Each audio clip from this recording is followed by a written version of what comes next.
মানবতাবিরোধী অপরাধ মামলায় সাবেক প্রধানমন্ত্রী শেখ হাসিনার বিরুদ্ধে ফাঁসির রায় ঘোষণা দেয় আন্তর্জাতিক অপরাধ ট্রাইব্যুনাল ও বিচার বিভাগকে ধন্যবাদ জ্ঞাপন করেছে পটুয়াখালী জেলা বিএনপি।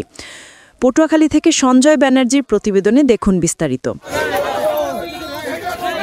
সোমবার দুপুর থেকে জেলা বিএনপি ও অঙ্গ সংগঠনের নেতৃবৃন্দ পৌর শহরের শহীদ হৃদয় তরুয়া চত্বরের পাশে অবস্থান নেন।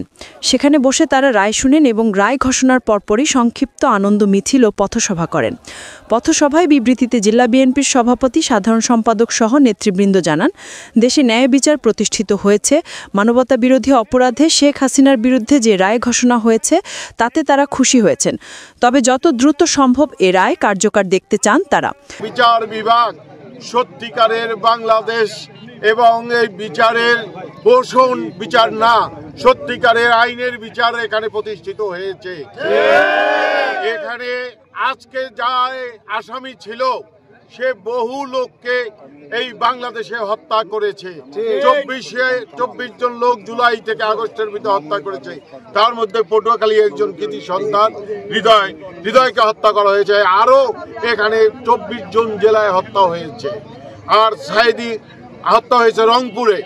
আমরা বলবো যে আজকে যে হত্যার বিচার যে যারা পেয়েছে প্রত্যেকটা ফ্যামিলি আজকে তারা আনন্দিত এবং তারা নিশ্চয়ই আল্লাহর কাছে শুকরিয়া আদায় করছে। আমরা এইটাই দাবি করি অতি দ্রুত সময়ের মধ্যে শেখ হাসিনার এই রায় কার্যকর করার জন্য।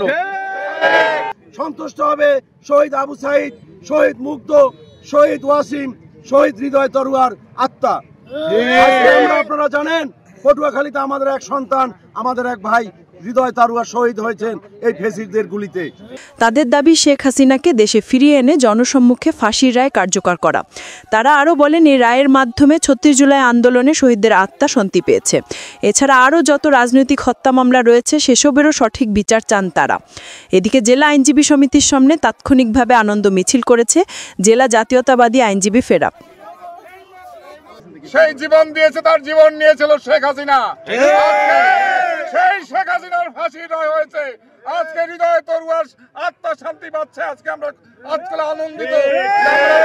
আশা করছি বিচার বিভাগের প্রতি পূর্ণ আস্থা এবং সমর্থন জ্ঞাপন করে তাদের প্রতি আমরা প্রত্যাশা করছি যেন এই রায় অবিলম্বে কার্যকর করার ব্যবস্থা করা হয়, তাকে যেন দেশে ফিরিয়ে আনা হয় এবং এদেশের মাটিতে এদেশের জনগণের সামনে যেন এই রায় কার্যকর করা হয়।